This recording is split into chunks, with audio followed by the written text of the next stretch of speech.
Broadcasting from the Vancouver Convention Center in British Columbia, Solutions Review is on location at the FME User Conference 2022, the peak of data integration.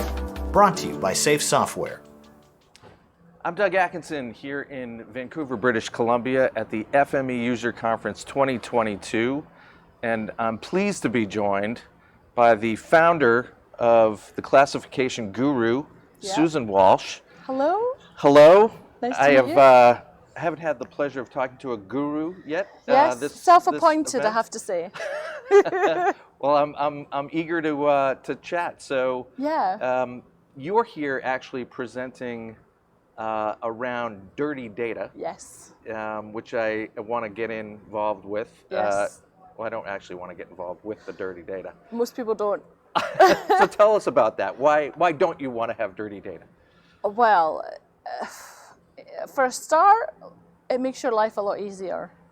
That doesn't motivate you to keep it clean, then I don't know what will. But from a business perspective, if you have dirty data, you could be at risk of fraud. You might not be compliant with things like privacy laws. Imagine a database or a CRM system with lots of names and addresses and they're not quite right, or you might have duplicates. It's not just good enough to protect that data, it also has to be accurate. So you could get a huge fine for being in breach of that. That could then cause reputational damage if you're all over the press, and that can be so much harder to come back from than paying someone or getting your team to focus on having clean data in the first place. And then, sorry. Oh, go ahead. So I also work with procurement teams, and I classify data to show them what they're spending their money on within their organizations so that they can then make cost savings. I mean, you would be amazed, but some organizations, for example, might have 50 different suppliers for office supplies. You don't need to be buying office supplies from that many different places. But without classifying it and having that organized data, you would never know. So you've actually written the book on this topic. I have, yes. Between the Spreadsheets. Yes, that's Great it. title. Thank you. I think, let's face it, cleaning data is not anything that anyone wants to do. Data can be really intimidating for a lot of people who are especially not in the data world, even though they are working with data like every day. We're all working with data. And I really wanted to make something that was lighthearted. You look at the title and think, yeah, that looks like an interesting book. I want to pick that up. But yeah, actually has a serious message behind it and helpful hints and tips on how to actually keep your data clean as well. So, so how do people stay away from dirtying their data? Where are the best practices here? Oh, well, you have just asked the perfect question. I have created a methodology called the coat methodology. So I say make sure your data has its coat on, like a jacket. So first of all, it's got to be consistent. So that means let's all talk in the same language, using the same terminology. In a global world now, we use different units of measure. Are we talking inches or centimeters, meters? How do you spell kilometers? Is it ER or RE at the end? How are you formatting your dates? Because if it's US versus say UK, then you might not get documents to match. So get everybody on the same page using the same information. And then it has to be organized. So that is things like categorizing it. And that could be like I do with spend, or it could just be, let's categorize it by country or by region or by business unit or by person. It could be anything. So that when someone asks you, how much did we sell in Canada with this person in 2020, you can just pull that information out really quickly. And then of course it has to be accurate. So that's your A. And making sure it's as right as it can be. It would be foolish to say that it's going to be right 100% of the time, but aim for as good as you can get. So once you've got your consistency, your organization, and your accuracy, you then have trustworthy data. So guess what that means? That means you can make better business decisions. You can go and provide reports to senior management, knowing that the information that you are giving them is right. That gives you credibility as an employee, as a department. And it it's just a helpful guide to get everybody kind of focusing on keeping that data clean, because it's not just a data person's responsibility, it's not just IT's responsibility, it's everybody's responsibility to keep that data clean. Well, and so the trustworthy bit, everybody wants. Yeah, not many people have though. Right. And it strikes me that there's some of those letters in code are harder than others. Yeah. Where do you find the largest resistance on the way to kind of that nirvana end game? I think possibly the consistency, because you're working with multiple people, possibly across multiple countries, getting everybody on the same page. And it's a cultural problem, yeah, right? it can be, yeah. Organizational culture. Yeah, and also, oh, well, we've always done it like this, we don't want to change. That's exactly right. Yeah, but for me, I say, well, give them the what's in it for me. So why should they change what they're doing? And it could be that one of their colleagues that they're working with is spending 2-3 hours a week fixing stuff because they haven't input information correctly.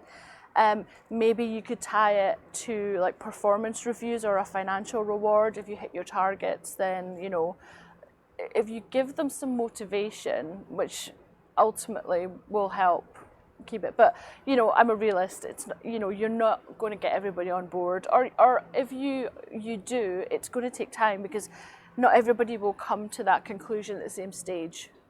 So somebody calls you up and says, Susan, my data is filthy. Yeah. Help me out. How does that first conversation go? Well, first of all, I say, right, it's not as bad as you think. There will be a solution to fix this. The first thing I always ask is, like, what's your end goal? Let's not just think about fixing the data for right now.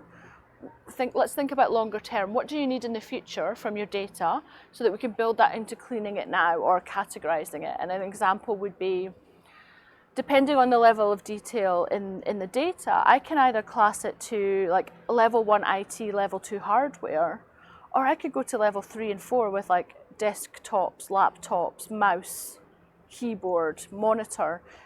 Like, do you want that level of detail? Let's think about that now. You might not need it for today, but say in a year you might want it. Let's classify it like that now so that you have that information, because otherwise you're going to have to do the same exercise in a year's time to give the data more detail.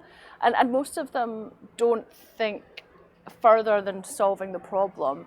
And I would love more people to be proactive in it, but I have to admit that pretty much everybody that comes to me is reactive, because it's hit the fan, they've got a problem, and it needs to be solved pretty quickly. So Safe Software is a huge fan of yours. I'm a big fan of theirs as well. You presented, what was the, because I was here, unfortunately, I missed it. Yeah, you get to talk to all these amazing people. Yeah, the dangers of dirty data, and honestly, I've been overwhelmed by the response. I've had so many people stop me and come up to me and say, oh my goodness, I have those problems. You were speaking to me when you said that. Or, you know, they enjoyed the humor that I inject into it as well, you know. And I really hope that, you know, even last night we went out and we enjoyed some time at like an arcade, and we were waiting on the coach at 10 p.m. at night or 9 p.m. at night, and someone came up to me and quoted Coke back to me. He remembered from the morning. That's lovely. And squeezing my microphone there, but that really just filled my soul with joy, like that it really hit home for so many people, because spatial data is different to my usual kind of audience. Yep. And I did wonder whether it would resonate, but it just shows it does not matter what industry you're in and what you're doing. Well, and I think, you know, the dirty secret of a lot of these organizations is the hygiene of their data. Well, unfortunately, I guess it proves my success that I'm still going, that people are coming to me off the back of my presence on LinkedIn and the marketing that I do, because I can't publicly talk about the amazing companies and huge global companies I work with, because they don't want to admit that they've had a problem that needed fixed. So we asked this question of everybody. I'm going to ask it of you. What piece of advice would you provide to somebody who is thinking about, trying to take their data integration to another level? They might have a few skeletons in the closet around what their data might look like, maybe a little sheepish about wanting to necessarily admit the error of their data ways. But what would you say to them to kind of coax them off the ledge? Well, first of all, I would say you're not alone. Everybody suffers with this to some degree. Don't look at this challenge as a big, massive, start small. Start with one area of your data and improve that first. So maybe that's customer data and names and addresses, and then maybe you want to move to product information and update that and find out, decide what your priority is in terms of the importance of the data, what should be fixed first, and do it in small chunks and get people who work with that data in those areas to clean it because they know it best. They know it best. Excellent. Susan, thanks very much for swinging so by. much. It was a pleasure. Really Solutions enjoyed it. Review is very interested in all that you're doing, and we're going to continue to follow you. Thank you. But best of luck with the rest of this show and the rest of the year. I just got one more thing to say. Oh. So everyone thinks, oh yeah, we fixed our data, great. Actually, guess what? You have to maintain it. So the real secret to anything is regular maintenance. So once you put the coat on, you need to keep it on. Outstanding. Yeah. All right, great. Thank you. Well, thanks very much. Thanks a lot.